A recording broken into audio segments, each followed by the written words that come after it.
Bom dia, Pai do Senhor Jesus. Deus abençoe a você que está ouvindo esse áudio. Que seja um dia maravilhoso na santa e gloriosa paz do Senhor Jesus.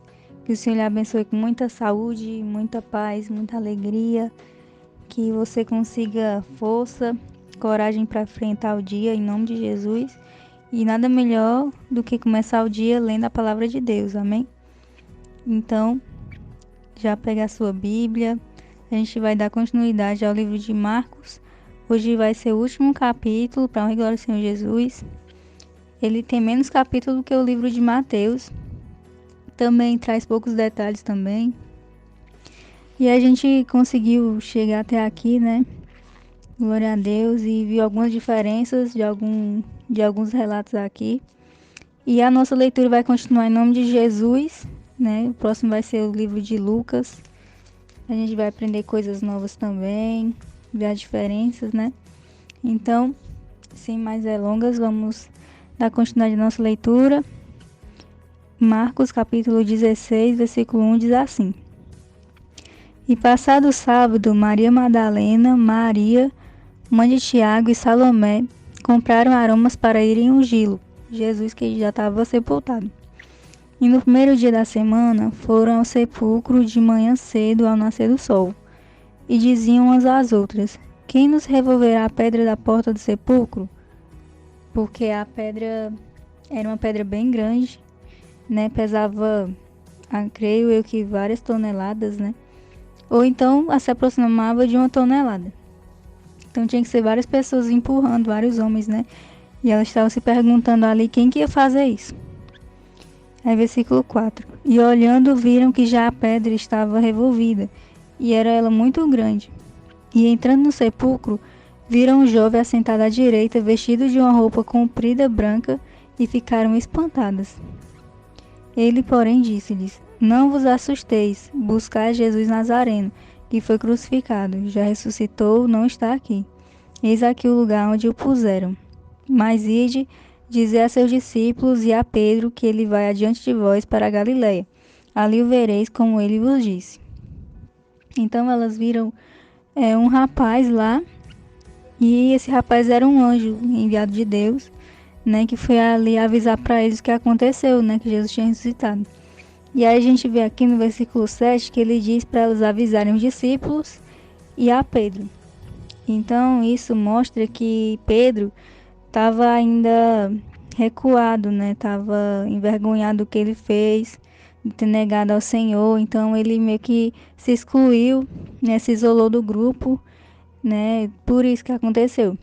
Mas aí depois ele volta, né, pro grupo de novo e completa a sua missão, né, que é liderar a igreja primitiva.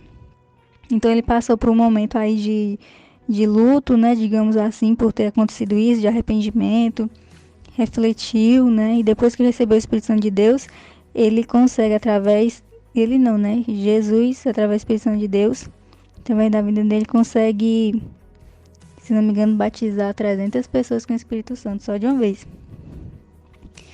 Então, versículo 8. E saindo elas apressadamente, fugiram do sepulcro porque estavam possuídas de temor e assombro e nada diziam a ninguém porque temiam. E Jesus, tendo ressuscitado na manhã do primeiro dia da semana, apareceu primeiramente a Maria Madalena, da qual tinha expulsado 7 demônios. E partindo ela, anunciou àqueles que tinham estado com ele, os quais estavam tristes e chorando. E ouvindo eles que vivia e que tinha sido visto por ela, não creram.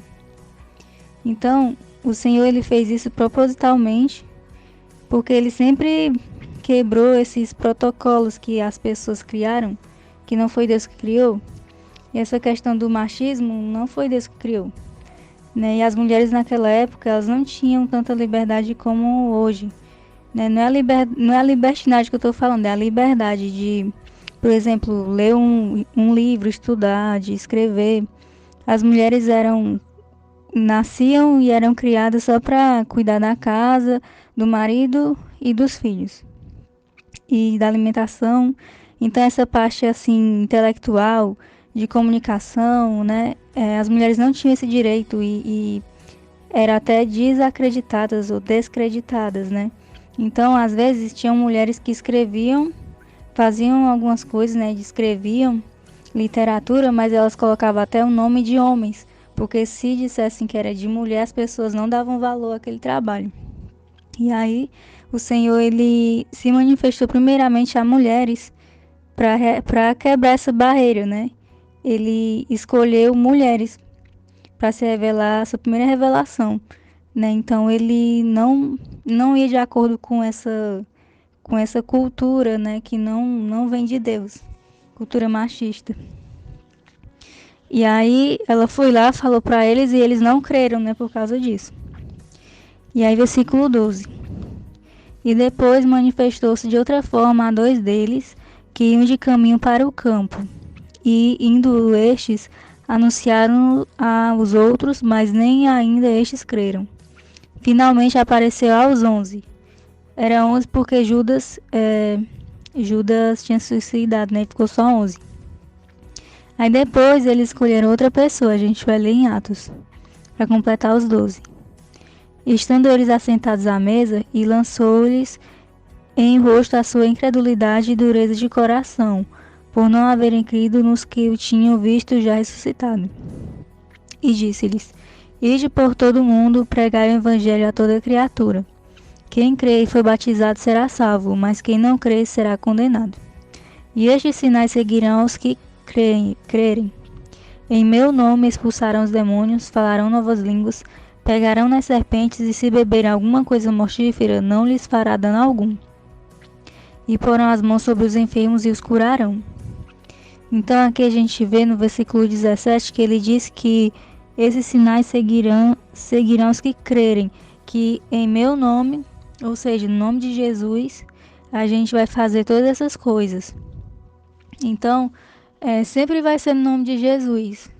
A gente se acostumou em ouvir o Pai, o Filho e o Espírito Santo, que foi uma nomenclatura que a Igreja Católica Apostólica Romana criou, mas originalmente é sempre no nome de Jesus, inclusive o batismo, né? Mas eu não vou me aprofundar muito nesse assunto. Talvez eu fale um pouco mais em Atos, né, que a gente vai ver que todos os batismos também foi em nome de Jesus. A única vez que a gente vê em nome do Pai e do Espírito Santo é no livro de Mateus, e eu já falei para vocês, para você que talvez esteja acompanhando. Se você não estiver acompanhando e tiver dúvida, você pode procurar aí o livro de Mateus, no capítulo que fala sobre o batismo. Eu falo um pouco mais sobre isso, né, que já foi até comprovado que essa passagem foi modificada. No original não fala esses três termos, né? Fala como se Jesus falasse em meu nome também. Então, é muito comum a gente ver as pessoas sempre, quando vai ter expulsão de demônio, em nome de Jesus, né? Quando vai curar em nome de Jesus, tudo é em nome de Jesus. E o batismo não é exceção. E aí, versículo 18, pegarão nas serpentes e se beber alguma coisa mortífera, não lhes fará dano algum. Então isso acontece quando a pessoa não sabe que aquilo é venenoso, ou que a pessoa está andando e a cobra morde a pessoa, né, por exemplo, como aconteceu com Paulo, né, eles estavam lá numa localidade em que tinha uma serpente que era muito perigosa, e a serpente picou ele, e quando aquela serpente pica as pessoas com pouco tempo elas começam a inchar e morrem, né? Mas Paulo não aconteceu isso. Então foi isso aqui que se cumpriu na vida dele e que se cumpre também na nossa vida, né? Então não é pra gente ir entrar num tanque cheio de serpente e achar que Deus vai nos proteger, que não é isso. Também não é para pegar um copo de veneno e beber e achar que Deus vai nos proteger dessa forma. E por incrível que pareça, já aconteceu de pessoas que fizeram isso, né? Líderes também, né? Eu acho que já tem até vídeo no YouTube que mostra isso. De um homem até que ele era acostumado a pegar serpente e a serpente não picava ele, eu picava ele, não acontecia nada até que um dia ele veio a óbito, né? Então não é pra gente ficar tentando ao Senhor, né? Ficar colocando a nossa vida em risco, acreditando que o Senhor vai nos proteger. Não é dessa forma. É só se por acaso acontecer um acidente, aí o Senhor nos protege. E aí, continuando aqui, versículo 19. Ora, o Senhor, depois de lhes ter falado, foi recebido no céu e assentou-se à direita de Deus. Então a gente viu, deixa eu ver aqui se eu encontro a passagem que fala que a direita de Deus quer dizer, significa o poder de Deus. Então ele se assentou à destra de Deus. A direita de Deus, em outras traduções, significa a destra de Deus. E a destra de Deus significa o poder de Deus. Então ele se assentou no poder de Deus.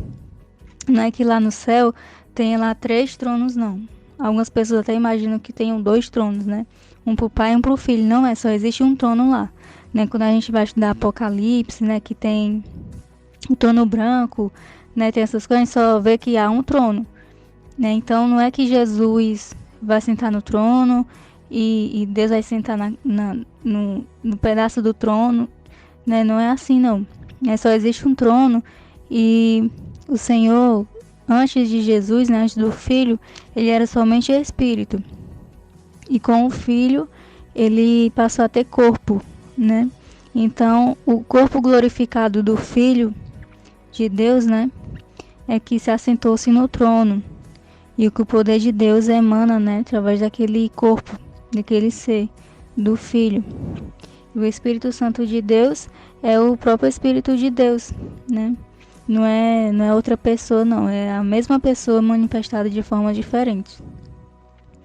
Então, versículo 20. E eles, tendo partido, pregaram por todas as partes, cooperando com ele. Desculpe. E eles, tendo partido, pregaram por todas as partes, cooperando com eles o Senhor e confirmando a palavra com os sinais que se seguiram. Amém. Então, aqui a gente viu, né, que Jesus citou, ele se revelou primeiro às meninas, às mulheres, quebrando aí os paradigmas, né. Ele também, acontece isso também na igreja hoje, algumas coisas, né, que os homens, né, os usos e costumes que os homens criaram, que muitas vezes separam as pessoas de Deus, né? Então o Senhor ele vai quebrando alguns paradigmas. Se ele viesse hoje, se ele não tivesse vindo naquela época, se tivesse vindo nessa época de hoje, com a igreja de hoje, não teria sido diferente a perseguição contra Jesus. E aí a gente viu aqui, né, o que Deus vai fazer, os sinais que seguirão aos que creem. Então, é promessa de Deus ele nos proteger de todo o mal, né? Então, que a gente venha buscar mais e mais o Senhor, que a gente venha estar na sua presença, crendo que ele é conosco todos os dias e que a gente confie nele, né? Crendo que ele está sempre nos protegendo, está sempre nos guiando, nos orientando e seja lá o que acontecer, né, na nossa vida, seja bom ou seja ruim, né? Existe sempre um propósito para isso. Para todos aqueles que confiam a sua vida a Deus, né? Então, que Deus abençoe a sua vida. A gente finaliza agora o livro de Marcos e em nome de Jesus a gente vai dar continuidade ao projeto lendo o livro de Lucas.